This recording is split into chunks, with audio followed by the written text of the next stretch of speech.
Let's talk about karma. Now, I know what you're thinking. What goes around comes around, right? But we're going to go way deeper than that today.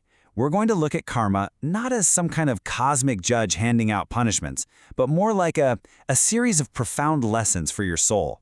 Think of it as a spiritual ledger, a record of experiences that you carry with you. So, to kick things off, let's start with a feeling that I bet is going to sound very, very familiar to a lot of you. I mean, really think about it.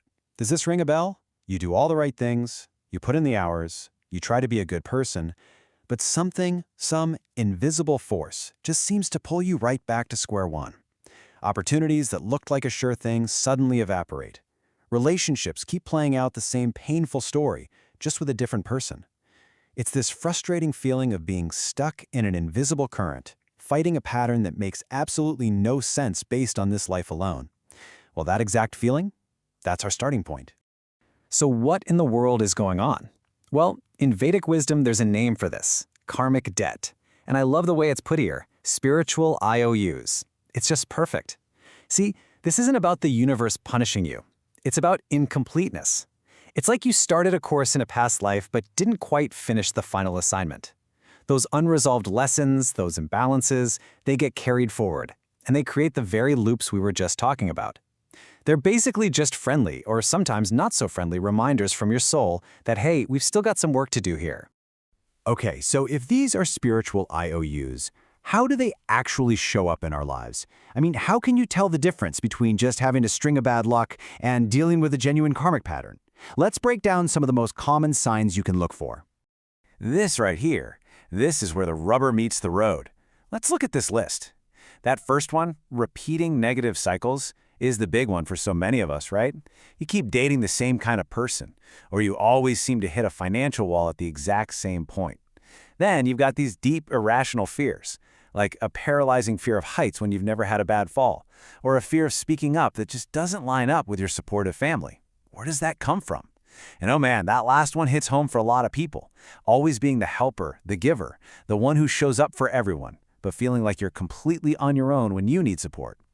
See, these aren't just personality quirks. They're often clues, echoes of an unbalanced spiritual ledger. Just recognizing these patterns is a huge first step, but to really understand why it's so important to clear these debts, some ancient texts give us a pretty vivid and sobering look at what happens on the soul's journey after this life, a journey that they say is directly shaped by the karma you've left unresolved. For this, we're turning to a fascinating ancient text called the Garuda Purana. It's essentially a detailed guide to the afterlife. It describes the soul's path after it leaves the physical body, and let me tell you, it does not pull any punches. It lays out the consequences of an unbalanced life in really powerful terms, giving a pretty strong motivation to get your spiritual house in order. This quote really sets the tone. You have these sages basically asking for the unvarnished truth. They're not saying, tell us the nice parts. They're saying, we want to hear about the fear-inspiring way of Yama. That's the path overseen by the god of death and justice. They're asking, give it to us straight. What happens if you're carrying a heavy karmic load, and what can we do to avoid it? They want the full story. And wow, the answer they get is intense. The text describes this really harrowing journey for a soul that's burdened with negative karma. Now, it's key to understand these aren't meant to be literal physical places. They're powerful metaphors for the soul's own inner state, treading on razor edges. Maybe that represents the pain caused by your own sharp, hurtful words. A plane of hot sand? Perhaps that's the experience of a life lived with burning, insatiable greed. It's a direct, energetic reflection of the life one has lived. So after hearing all that, you're probably thinking, okay, that sounds awful. How am I supposed to know what debts I'm even carrying? Well, here's the good news. You're not left to just guess. In fact, there's a map. And according to Vedic astrology, that map is your own personal, cosmic blueprint. This is such a cool concept. Your birth chart isn't just about telling your fortune or seeing if you're compatible with someone. It's seen as a snapshot of your soul's entire journey up to this point. The exact alignment of the planets when you took your first breath. That's believed to be the code. It's a map that shows the lessons you're here to learn, the skills you've already mastered, and yes, those spiritual IOUs you've come to settle. Now, at the very heart of this karmic map is something called the Rahu-Ketu axis. These aren't planets you can see in a telescope. They're mathematical points in the sky, the north and south nodes of the moon. Here's a simple way to think about it. K2, the south node, is your comfort zone. It's what you've already mastered in past lives. But it's also your baggage, the stuff you need to let go of. Rahu, the north node, is the total opposite. It's the wild, unfamiliar territory. It's where your soul is hungry for new lessons, and it often feels obsessive and intense. The push and pull between these 2 points really defines the central drama of your life's journey. And it's not just Rahu and Ketu. We've got other key players on the field. Meet Saturn, the great cosmic disciplinarian. Saturn is like that tough but fair teacher who absolutely will not let you slide. Wherever Saturn shows up in your chart, it brings delays, tests, and a demand for you to grow up and take responsibility. It makes sure you learn your lessons, no matter how long it takes. And of course, we see Rahu and Ketu again, driving home their roles, one pulling you forward into obsession and new growth, the other urging you to release what's already done. Okay, so having the map is one thing, but you still have to navigate the terrain, right? So we've identified the patterns, we've seen how they show up in our astrological chart. Now what? What do we actually do about it? This brings us to the most empowering part of this whole discussion, the practical, actionable steps you can take to start clearing your own spiritual ledger. Before we get into the how-to, we have to get our mindset right. And this quote, this is everything. This is the whole reframe. You're not being cursed, you're being reminded. Every single one of those frustrating patterns is actually an opportunity. It's your soul gently, or not so gently, knocking on the door saying, hey, this thing, let's finally deal with this thing. When you look at your struggles this way, they stop being burdens and they become chances to finally break a chain and step into a whole new level of freedom.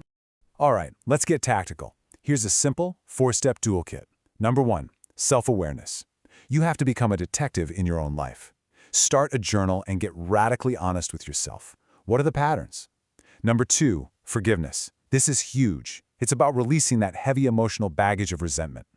A really powerful ritual is to write a letter to someone, or even yourself, and then safely burn it as a symbol of release. 3, selfless acts, also known as seva. This is about creating fresh, positive karma. Do something kind for someone without any expectation of reward, not even a thank you. And finally, meditation and mantras.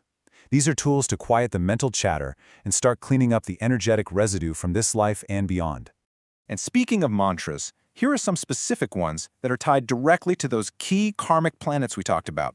Think of these like sonic tools, specific sound vibrations designed to help clear out old energy. The Rahu mantra can help calm that obsessive drive. The Ketu mantra can help you detach and let go of the past. And the Saturn mantra?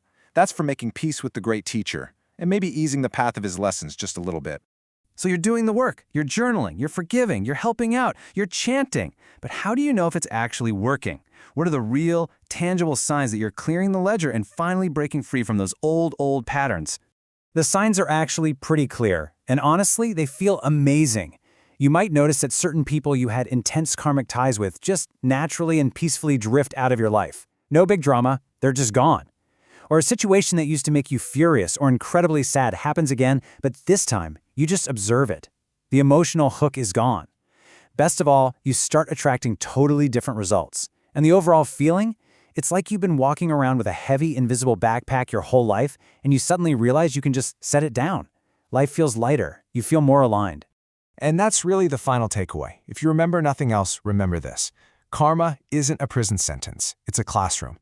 All of it, the patterns, the debts, the struggles, it's all part of a curriculum that your own soul designed for its own evolution. The whole journey is about one thing, learning. And the incredible promise is that once that lesson is truly deeply learned, the cycle breaks, the debt is paid, the ledger is cleared, and you are finally totally free.